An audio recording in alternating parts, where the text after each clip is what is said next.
Caribbean Queen. Hello, this message is for the Caribbean Queens and for Jeans Divas. We are so excited to be with you guys tonight, live from Sweet Home, Alabama. And we know that you're there at Career Conference having an amazing time.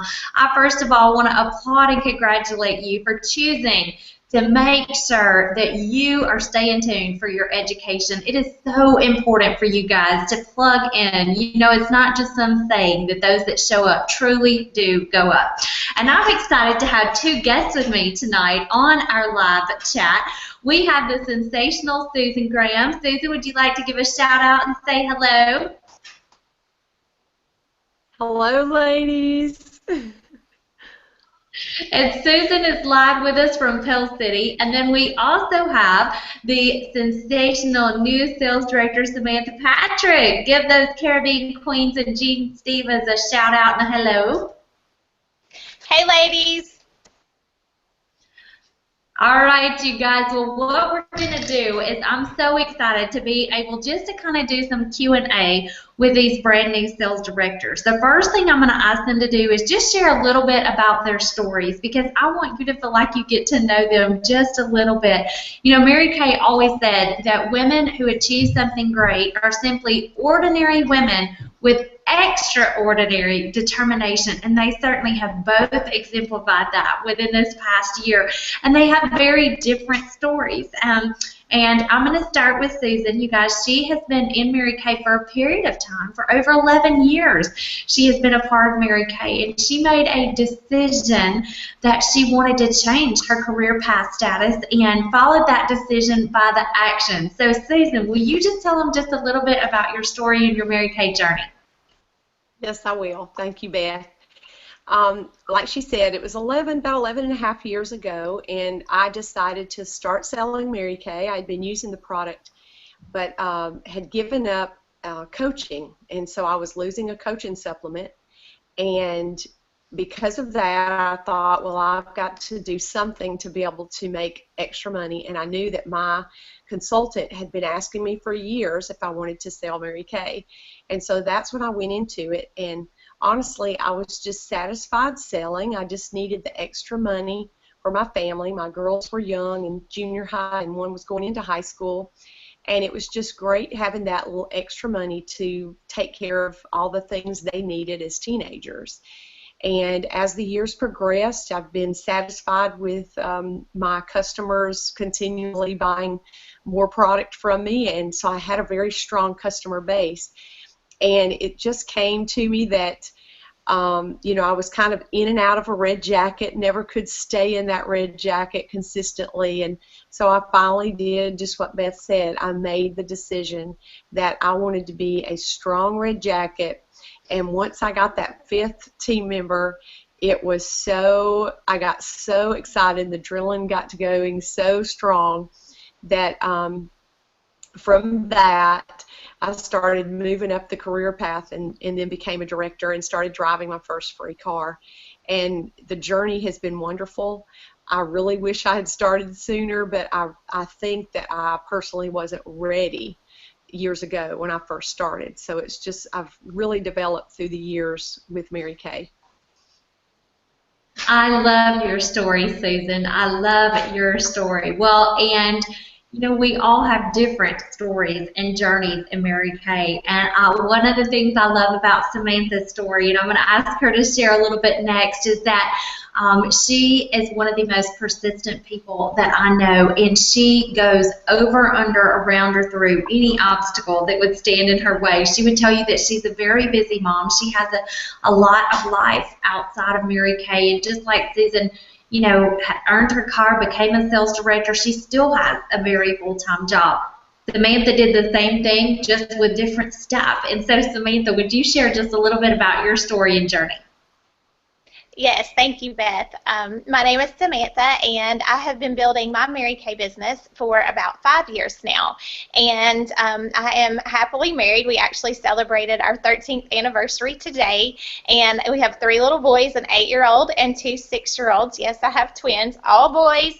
So never a dull moment in our house, and tons of fun. And so 5 years ago, when I started my Mary Kay business, the boys were 3 and 1, and had a lot going on just as a busy mom, and just sprinkled Mary Kay in and around their lives and taking care of 3 in diapers. So and then just serviced some customers at first, and then moved into my red jacket and on up. And about a year and a half ago, I went into DIQ and went through DIQ, and my heart just wasn't in the right place. My mind wasn't in the right place. Yes, I felt called to this position, but my priorities just weren't quite straight, and the Lord wasn't finished teaching me what I needed to know in order to be that leader. And so I'll tell you, we'll probably talk a little bit more about that mindset and that shift later, but here we are, and stepped aside from Mary Kay for about a year. We had some family things happen, and we moved, and then this past August, I just picked my Mary Kay back up and really went full steam ahead, started attending unit meetings consistently every single week. October 1st, we submitted for DIQ, and we finished December 31st, so we debuted as a brand new unit on January 1st.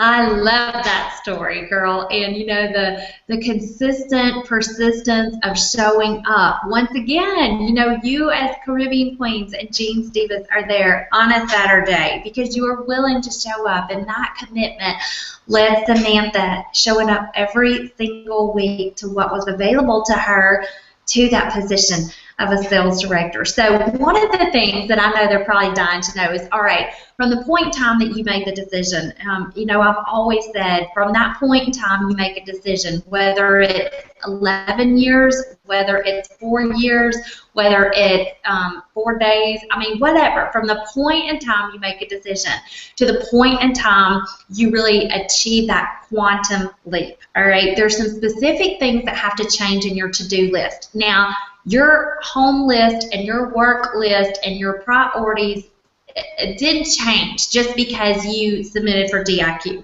or just because you decided you wanted to become a sales director.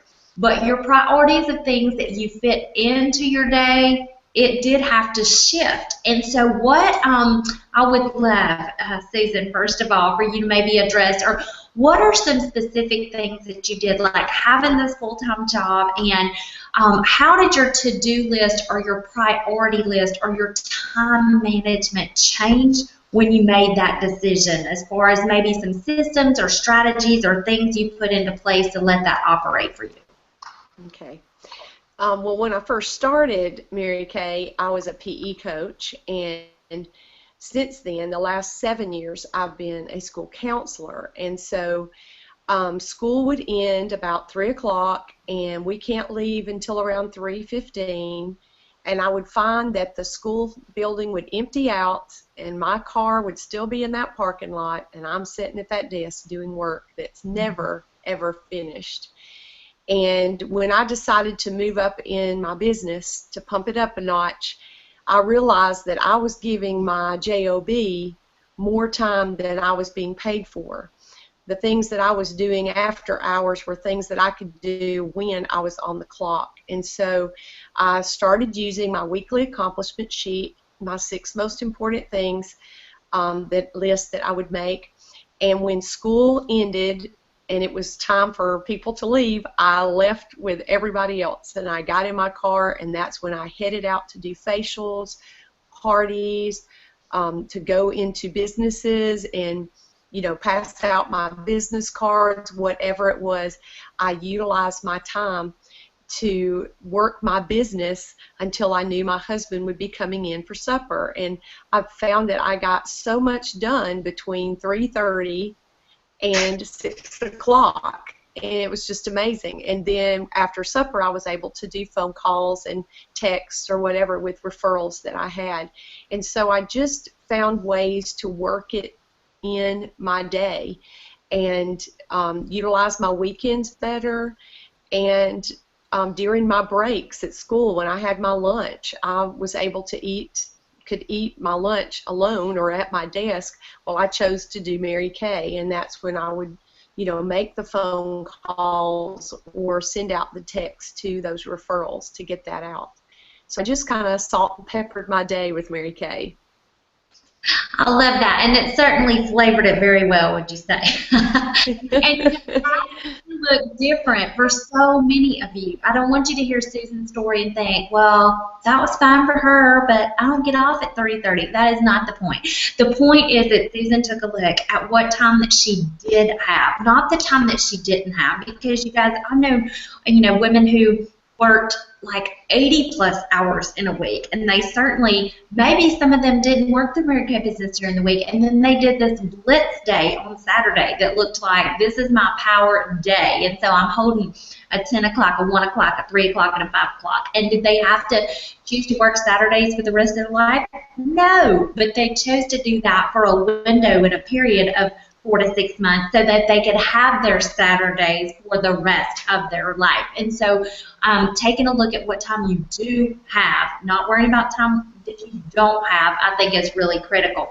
Samantha, I know that looked different for you, just given your schedule, but just any other systems or strategies or how you specifically change that to-do list to reflect the things that were really going to generate income and that were going to propel you towards that promotion. Yes, just like Susan shared, I very much turned to the weekly plan sheet, and I would print out 4 at a time so I could see the whole month, and I had a detailed view of my day to know where I could fit those activities in and what commitments I had with Trey and with the boys, and church commitments and volunteering at the school, things like that. And but I kept that in a notebook, in a binder to stay organized, along with my referrals, along with my hostess coaching profile sheets, and also business tracking register, so that it was all in one place and easy to go to, and I could just pick it up. I could carry it with me and refer to that during car ride or line when I was sitting, and just make great use of my time. And then the other thing is just to look at those activities and decide, okay, what has to be done. And we mentioned our 6 most important things to do list, but when we're looking at that, especially during a critical time such as DIQ, making sure those are income-producing activities and not just those organizing activities or cleaning up my office or putting labels on my product, things like that, because those can happen before 8 o'clock in the morning or maybe after 9 o'clock at night or 10 o'clock at night, whenever your cutoff time is to not text or call anymore. Those are great suggestions, girl. Any other habits that both of you would say were things that you either had to start doing or things that maybe even you had to stop doing in order to take a quantum leap to where you wanted to go? Just any other habits that you can think of, maybe. Susan, I know we touched on several, but any others that come to mind? Mine, I had to be cautious of my TV time because I found that I would come home and turn the TV on or would sit and watch news that I had really already seen, and so I just realized I was using that too much, and so I limited that. And the other thing was to make sure that I was not doing those tedious tasks during the time that I could be making phone calls. So it was like Samantha said, you wait till 9 o'clock at night or before 8 o'clock in the morning to do those little tedious things. That's a great word. Well, Samantha, let me ask you this.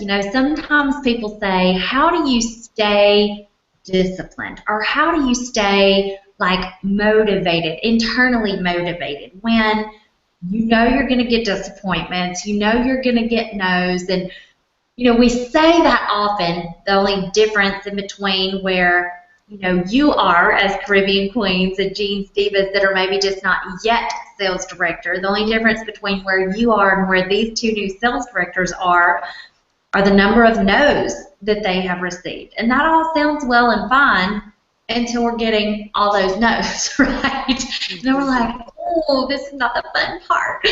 So what were some things, Samantha, that you did to keep your why in front of you, to keep your motivation where it needed to be, to keep you from feeling deflated or defeated or operating from emotion versus commitment?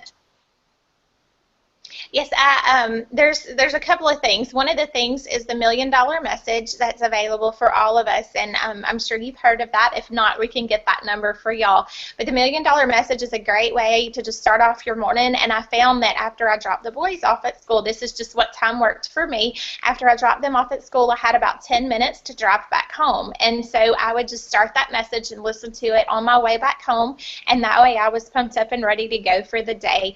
And then as far as my personal goal, keeping that in front of me so that those things that, you know, when life happens and that's just stuff gets in the way, that it doesn't derail you. And what I did is just kept it in front of me.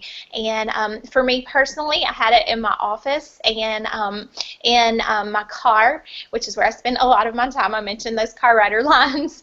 And so it just kept pictures in front of me and different things. I had a carnation that I was given at a unit meeting just as a reminder of what we were working on, and that laid on the dash in my car. And then I had all my tracking sheets were across the front of my desk, hanging on a bulletin board in front of me, so that each time we had another active team member, I could write that in, and I kept that goal and the picture of me in the director's suits up in front of me. And so as you're doing that, I just recommend that you put that up maybe in your bathroom, on your refrigerator, in your office, your computer, and in your car, those places that you spend the most time during the day, so that when those things happen that could derail you, you instantly have that reminder of what you're working on and what that end goal is. Oh, I love that. And you know, for you as consultants, you may think, oh yeah, I've heard that. But let me ask you, if I showed up at your house, would I see your goal in those places with that much seriousness? Because it is not about what we hear, it is about what we do with what we hear. So I hope today, as you're at career conference, you know, any conference I'm at, I'll have a notebook and I'll flip to the back and I'll put an action steps. And so anytime I hear something like what Samantha shared, I'll write that down, like print out X number of copies of goals, put on blah, blah, blah. Because we can hear these great ideas, you guys, but if we're not serious about implementing them, that's what will hang us up. And so, Susan, when it came to the end of a long day, you know, it's kind of like our cell phones. Sometimes they have a long day. And by the end of the day, they need a recharge. And so a lot of times consultants will say, gosh, by the time I've worked all day and, you know, I picked up the kids and shuffled and done this and dinner, and I'm just like, oh, the last thing I want to do is work my business. Or, you know, when I have time, I just need it to be me time. And so what were some things that maybe you did to keep your battery recharged and to keep your willpower at its very best? Well, one thing is I was very careful who I was hanging with or listening to, because you don't want to take advice from anyone you wouldn't want to change places with. And so there are a lot of negative people out there that will try to bring you down, and it's just because they're not where you are, or they don't have the same goals. And so I was very careful where I went. If I was getting discouraged or getting tired, I would call my director, Jeannie Helm, and let her boost me back up, or I would listen to those inspirational videos going back and the CDs going back and forth to work or whatever. But the other thing is, you know, keeping a balance with your life, and I really had to work at that very hard because of the hours I was having to put in. And that's spending that quiet time, reading your Bible, getting recharged in that way. To me, that just kept me pumped up and kept me going. And like Samantha said, is keeping those things around your house that you're seeing. You know, write something, a favorite saying or something that makes you feel good on your mirror with some of your lipstick. Just something that you see every time you walk in there. And I had pictures of the director suit. I put the picture of the car as my screensaver on my laptop. Just everywhere I went, I would see those things, and it would make me think and remember my why. And so your adrenaline just stays up.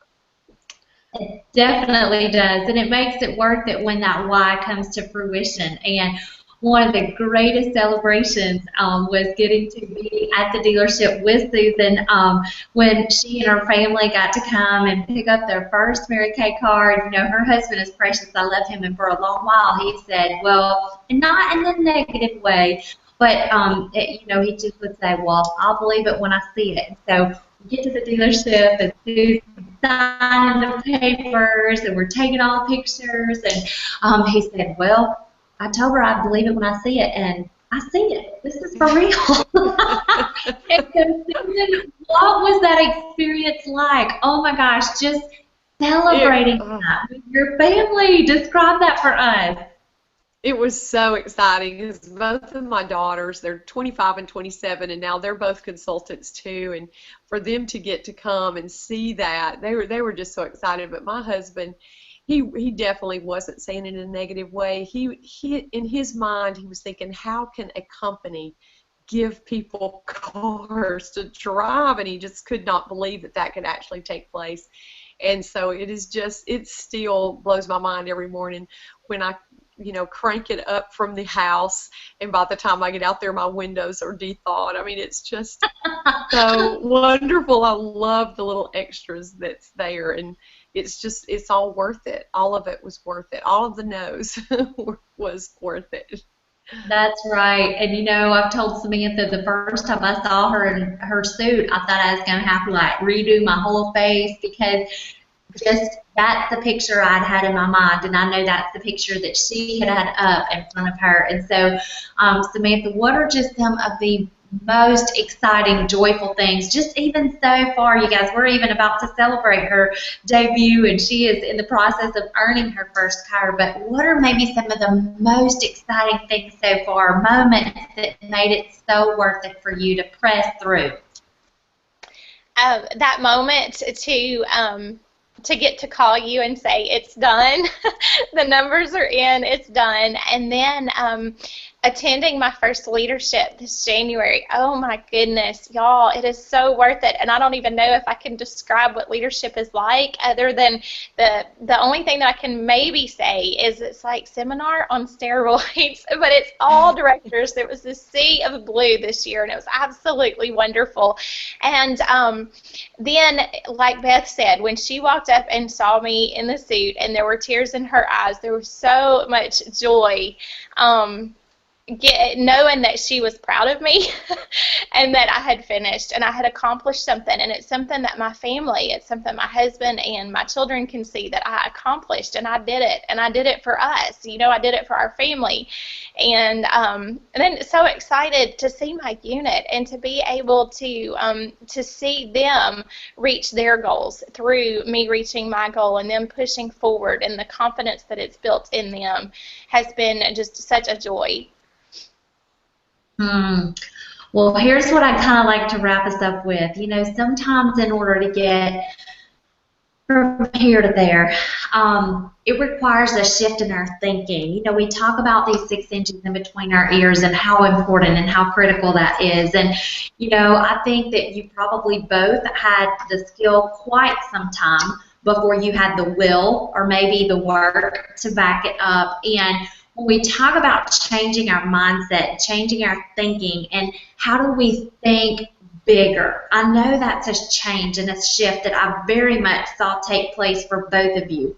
And so, Susan, when it came to being a consultant for a length of time, how did you learn to think bigger and not just think, oh, this is for other people, or they have something that I don't have, or there was just magic fairy dust sprinkled in their starter kit at the factory? How did you shift your thinking to think bigger and to think this could be something possible for you, not just for other people, but for you? Okay, I will have to admit at the beginning, I never thought, I could get a car or ever be a director or anything like that. So I never really looked at the numbers. I never looked at all that information on the website because I thought there's no way I can get that. Well, I had a team member, someone that decided to go in as a star consultant, and she went pretty high in her amount. So Jeannie Helm said she would fly in from Dallas all the way to Birmingham, Alabama, and do this girl's debut. And so while I'm sitting there watching Jeannie do her debut, she announces to everyone that's there that I was in my first month car qualification. And I remember thinking, looking around at all of them going, I am? Because I didn't even know what production you were supposed to have or whatever. And that was just because I wasn't allowing myself to get that knowledge or take in that knowledge. And so, of course, I didn't make car qualification after that, but it made me get on the website, check out that information, and I started tracking what I was doing, and that's when you start seeing it happening. It's like, okay, if I do this many faces this month or interview this many people, that's when I realized I can do this. I really can do this. And then I'll tell you another amazing moment for me was when I went to seminar, because I had not been for years. You know, I was just selling. I was content. But I went to seminar and saw all the, someone had become a national, and they had their 20-plus directors on the stage. And I think that's when I grasped the whole picture. That, you know, this is helping me when I sell, but I'm helping Jeannie. And when people sign under me, they're helping me, yes. But I saw the whole big picture, and I remember looking at Jeannie saying, I want to be one of those directors up there that helps you become a national. And it changes your whole mindset when you think about what you're doing, the people that you're helping, your director that you're helping, and it just makes it so much more special. That's such a great picture. Thank you for sharing that. Well, and Samantha, you know, anything that you would share that you would say just totally changed your thinking and allowed you to think bigger? Because I know not everyone around you was super supportive, whether that was in your immediate circle of influence or in your family. And sometimes people say, gosh, well, if I had a more supportive family, husband, spouse, blah, blah, blah. But what did you do to change that thinking, to think big for your own self personally? Like I mentioned earlier, I did go through DIQ about a year and a half ago, and we were very close, but we did not finish. And like I said, there were a lot of things for me to learn, but there was a mind shift. And as far as my thinking, about a year and a half ago, there was a lot of disbelief, just like what Susan had shared a while ago, just not belief that I could do it. And even though I was in DIQ, the thought in my head was, if I finish, and if we get to this point. And like Beth said, there were some people that were not supportive, and fortunately my family is very supportive, but there were others that were very negative, not supportive. And the things that you have to do is just take that. The Lord gives us control over our own thinking, and He gives us that power.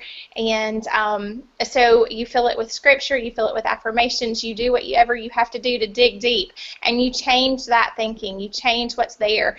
And so for me personally, I had changed the unit meeting that I was attending, and there were several directors meeting there, and they had several new directors come up. Some just 3 or 4 months in the company became a director, and 6 months in the company, 7 months in the company, and they were earning cards and they were becoming directors. And so when I saw that, you know, in my mind, I was like, you know, what is it they have that I can't fix, change, tweak, something? And it came down to the belief.